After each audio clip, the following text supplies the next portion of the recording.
come on in because we are here, y'all. We are here for Tia Mowry's next act. We're on season 1, episode 5.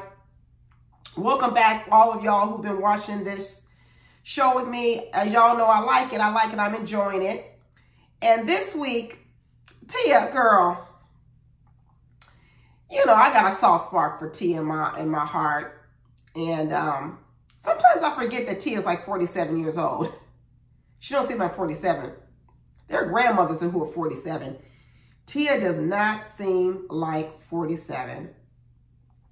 Excuse me, y'all. Like, you know, I'm still nursing my cold. I got a little cough drop in my mouth, so hopefully that's okay. But hopefully I can get my throat to be able to get through this video.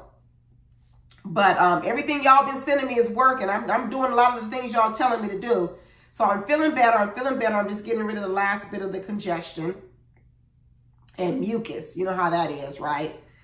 But this episode was called Child Star. And like y'all know, I retitled my videos. And I'm retitling this one to say, what am I calling it? What did my thumbnail say? Is this another bad decision by Tia? Is this another bad decision by Tia? Put her child in acting so soon. First of all, I want to say this. That part of Tia's journey in navigating her life after marriage is trying to figure out, you know, what does she want for herself? How does she get where she is, right? And so part of this show is about, hey, you know, part of what I'm dealing with is also remnants of me being a child actor, a child star, and all that came with it. So she's trying to figure out how all that, being a child star, what came with it, how it's affecting her now. She's on this journey. So one of the reasons why I don't get her putting her child in that position so soon, one is I think the daughter is too young. We're going to really see she is too young. But second of it is because I think she's still trying to figure it out. So I'm like, well, Tia, if you know being a child actor has affected you growing up, maybe there were some things done right, maybe there were some things done wrong, and now in this journey, this next act, you're really trying to see, you know, parse through all that. Why would you then introduce it to your daughter before you've even had a chance to kind of assess it yourself and figure it out? Wouldn't you want to go through like your own metamorphosis, figure it out and say, you know what? I see some things how in my career might have not gone well. So now that I kind of figured this out, how it affected me, maybe I want to parent my child differently in the child acting arena.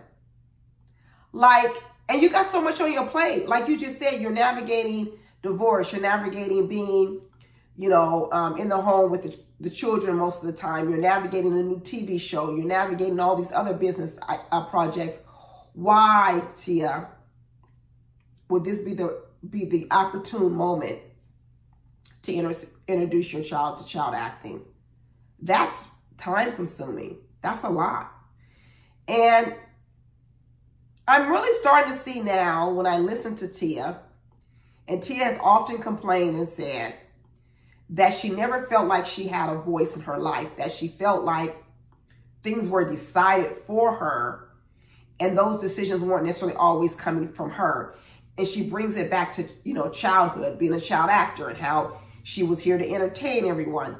So she often frames her life in a situation where she lost control over decisions in her life.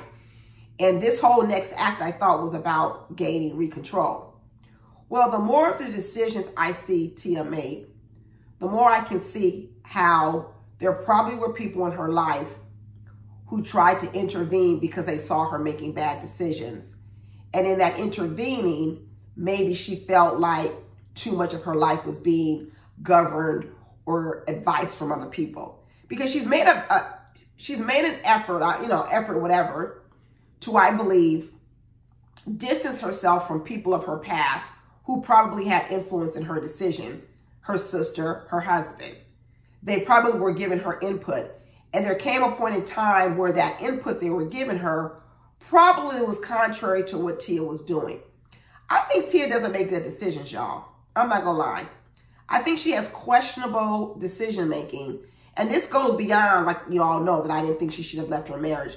I think overall, her thought processes to making decisions isn't all that great. And when I see her on this show, introducing her child to acting, I think this is a bad idea. It's a bad idea. And then when I see her listening, still continually listening to these girlfriends, they also have bad advice, and it's a bad idea. It's just a bad idea. Tia's decision making, to me, isn't on par with a 47-year-old. It isn't. I was wondering why she was taking advice from her assistant, Sierra, who's got to be, I don't know how old Sierra is, 20s, 30s, I don't know. I just thought that was odd that a 47-year-old woman would have a young woman like that giving her advice. And I'm not too keen on the advice the other friend gives her, and I know she's older, but Tia has, so here's what I'm saying. I think Tia has bad decision-making capabilities. Now, did her bad decision-making capabilities come from the fact that she wasn't allowed to make many decisions when she was young, so she never developed a process or way to evaluate things? Or is she just a type of person where she can't really sift through all the things that you need to do to make good decisions, and so she often sought the advice of others, and so maybe she felt like her whole life was about asking others advice and not following her own voice, because maybe she didn't trust her voice, because I don't know, she should trust her voice, right? What if your voice is a voice that always isn't good advice? Maybe you are a person that needs counsel a lot. And what's wrong with that? What's wrong with that? So anyway, I don't know, y'all. She's a sweet girl. She really is a sweet girl, and she's got a road ahead of her. But I think that one of the things I say about Tia is she's got to actually start recognizing her own deficiencies, because I think in her pushing people away or separating from people, she looked at them as intrusive in her life. But I'm not quite sure that Tia needs to be going it alone in the world. Some people are very, very capable, and they can be people out here in the world going it alone. They're very, very capable. I don't see Tia being that person. I don't see her being, I see her needing wise counsel around her at all times. And unfortunately, the people she has around her right now, these girlfriends, they're not wise counsel. They're not. She needs someone. I don't know who it's going to be, but she needs someone. If she's going to get rid of her sister, she's going to get rid of her husband, she needs to find someone else. And I'm not for sure that is in her family. So she might need to go outside of her family, since she's kind of pushed some of them aside. But let's get on about this episode. And it started off picking up where it left off last week, which was she was stuck in the elevator. She was coming to talk at this wellness summit at the church, and she got stuck in the elevator, and the fire department had to come and get her out. So they came and got her out. She got up to the podium and started speaking, and she was like, "Oh, this sure is an intimate setting." That's code for there ain't a lot of people here.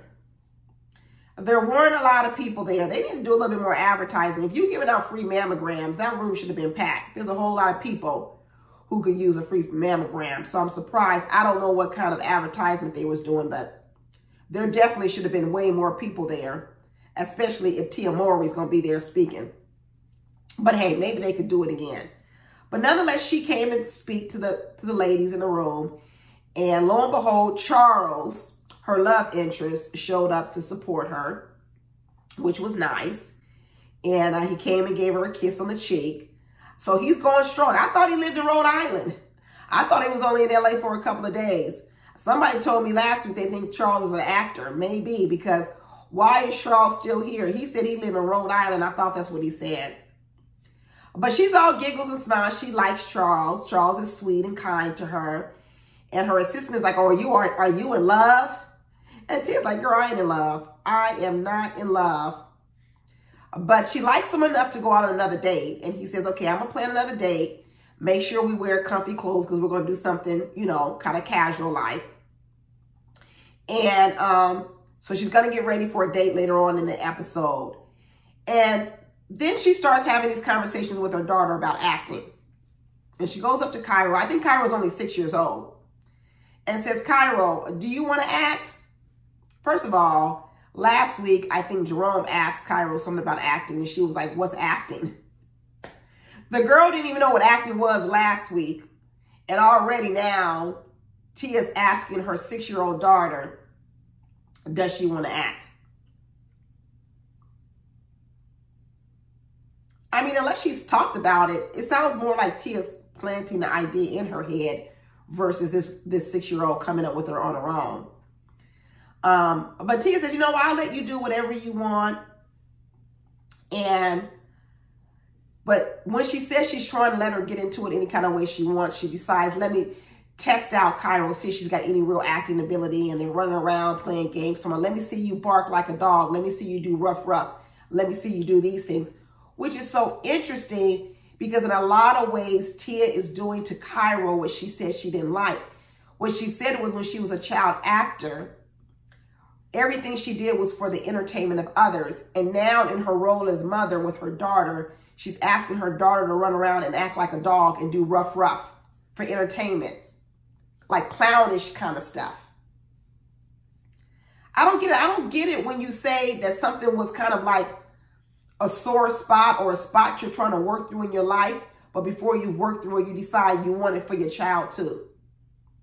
It's weird. I guess the thing she thinks she's going to do differently, what she talked about was, she says, well, I don't want to be like my mom. Her mom was her manager, a momager, right? And so what she says is she feels like maybe she missed out on having just a mom because she had a mom and a manager. And her mother was also in the armed forces. So her mother was strict. She was a disciplinarian. And so Tia says, you know, I don't want that with my daughter. I want to be just a mom to my daughter. So what I'm going to do differently, right? So this is what I'm talking about. When Tia sees things going wrong, Tia assigns the bulk of the responsibility or problem of what went wrong to another person. She doesn't actually see any part in the situation where she might have done something or her own behavior needs changing. So in her role as a child actor, her mom being a manager, what she says is the part she didn't like about that sort of relationship was the fact that her mom was her mom and her manager.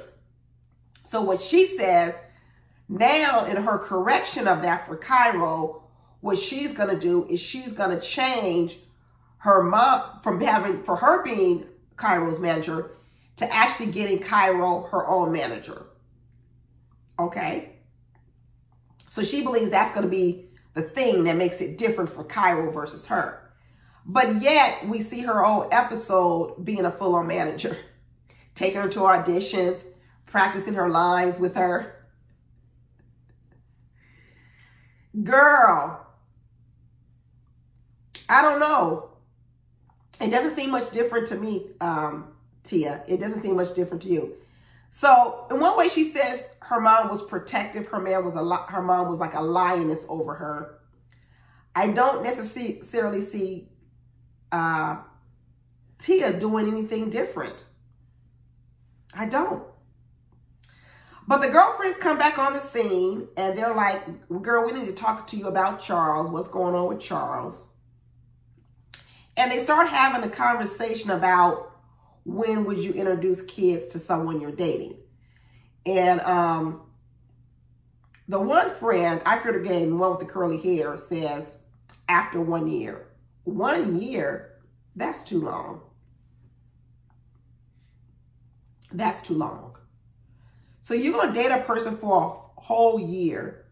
A year is long enough for you to fall in love with a person, a man, a woman. So now you've fallen in love with this person, but yet you don't even know. You don't even know how that person gels with your children. No, you need to find out sooner the relationship and energy between your kids and this person you fall in love with or going to be with sooner than a year. Because then what happens is you're so far in love with the man, and even if your kids don't like him, I know what you're going to do. You're going to still move ahead forward. You're going to move ahead forward because you're still so far, you so far in love with him. So I think a year is way too long. But once again, like I said, these friends and the bad advice. You can do slow introductions, but to never introduce them to a year? Absolutely not. That's horrible advice. And then Tia is trying to tell these ladies a little bit about her last date. So Tia's a little bit excited, talking about, girls, let me tell you something about what he did on our last date. And they're like, what? Did he try to kiss you? He better not have tried to kiss you. And then I'm thinking, she been out on 2 dates already. What's wrong with a kiss? Like I said, I don't know. These friends, I don't really know where they're getting their dating advice from, because there's nothing really wrong with the kiss. Ain't nobody saying you need to make out in the backseat of the car. No one's saying that it even has to be like a really long, passionate French kiss. But to be, from the point that you've been out on 2 dates and it's so out of the thinking that you might kiss the man, give him a peck on the cheek, the lips, something. No wonder she was single for 9 years. Remember, this is the girl, she said on her breakup, she was single for 9 years, and now Tia's taking dating advice from her. But in the end, Tia says, no, he didn't try to kiss me. But what he did do was he held my hand as we were coming out the restaurant and coming down the stairs. And guess what? They said, oh, you should have snatched your hand back from him. What?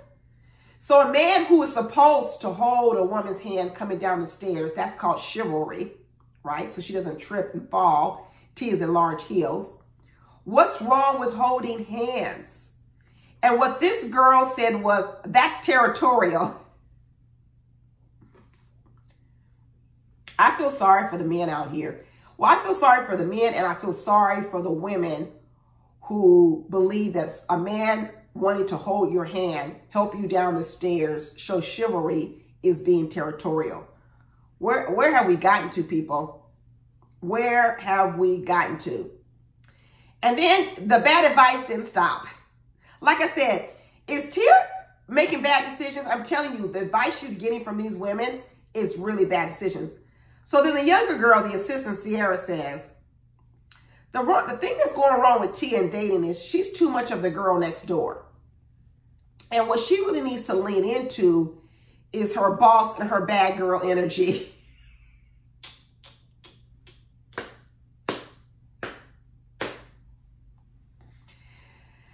Oh, they say, Tia, you too much of the girl next door, which is what I say, which I don't think anything's wrong with it. That's why I said, listen, Tia is the girl next door. She's got good girl energy. She's always been that way. She's probably going to always be that way.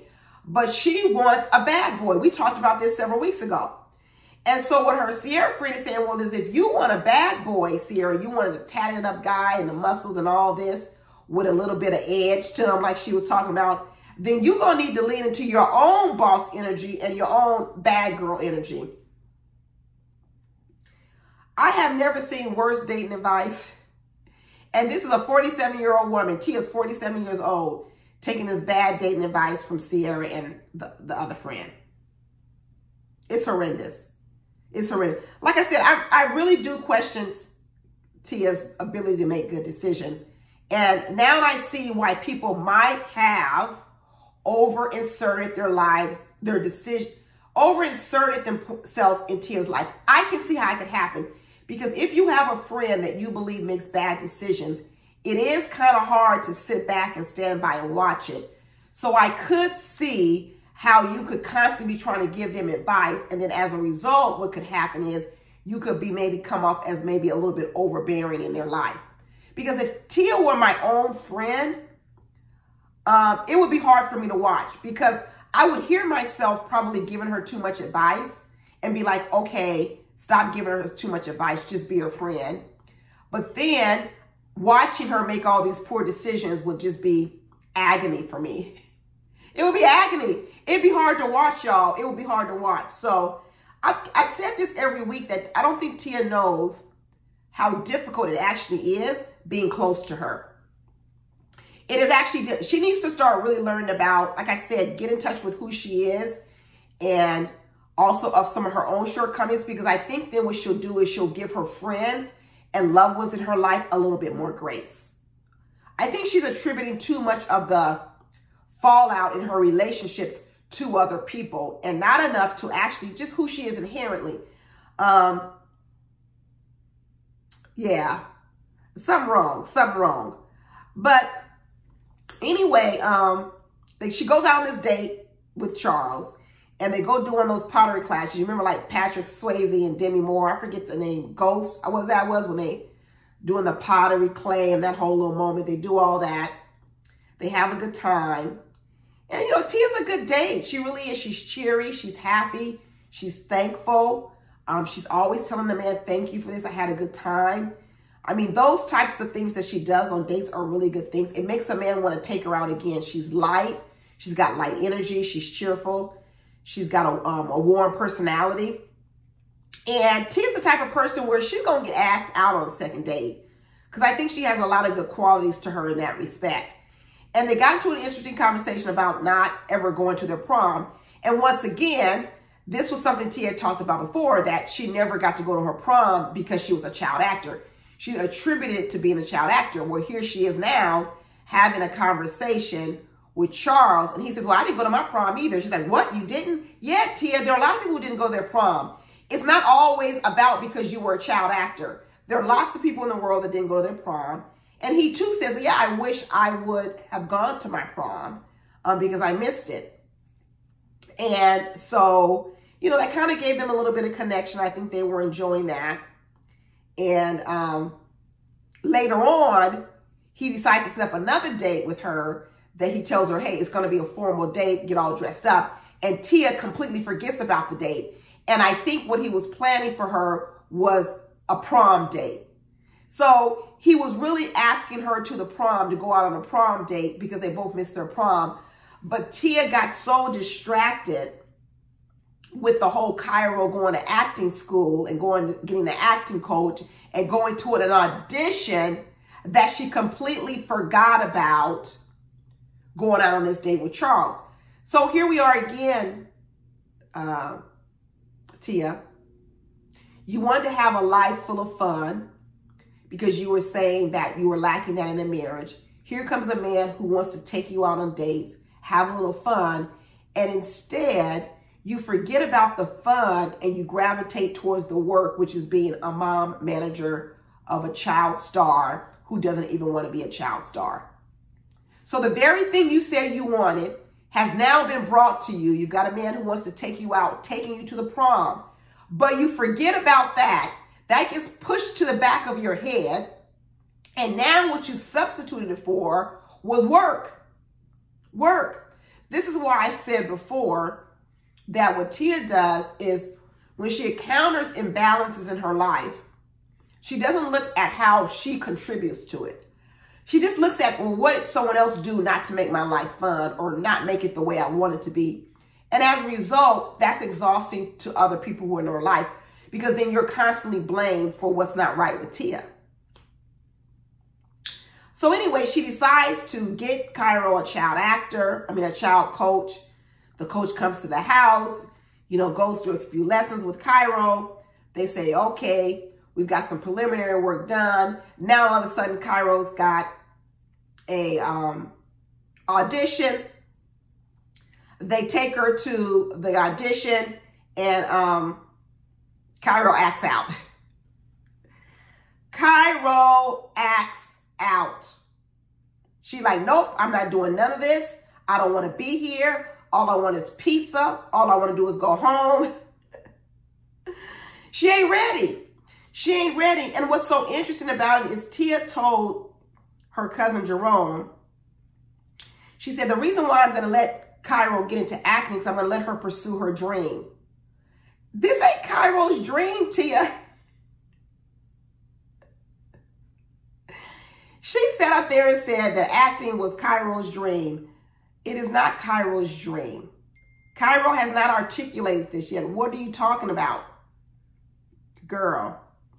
like I said, it's some bad decision making. It really is some bad decision making. And in the end, maybe Cairo was a little bit more strong-willed than even Tia was when she was young, because Cairo stood up for herself in that audition and says, I don't want to be here at all. I'm leaving. I'm out of here. That girl starts walking out that door.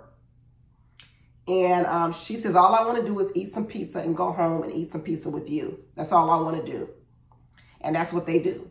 They go home, cuddle up on the floor with a blanket in a movie theater room and have some pizza, because Cairo's having a darn near meltdown up in there. That girl is sassy. She is sassy. So maybe she won't be the type of person. People say Tia's a people pleaser. Cairo ain't no people pleaser. I know Jerome is saying that Cairo is just like Tia. They're antsy, but Cairo is not a people pleaser. Cairo does whatever she wants to do. She's there to get what she wants. And so she shut that acting stuff down, boom, like a vault. Maybe they'll want to revisit it in a couple of years. I don't know, but I don't think they should revisit it until Tia finishes her own work. Her own work. Finish your own journey before you start taking your child on a journey you don't even know what the negative effects were of you. Spare your child. Figure it out first before you take your child on that journey. Have fun, Tia. Have fun. But anyway, y'all, that's all we got. Like I said, I got a soft spot for her, but her decision making is poor. I ain't gonna lie. It's poor decision making. Anyway, that's it, y'all. Talk to you later. Bye.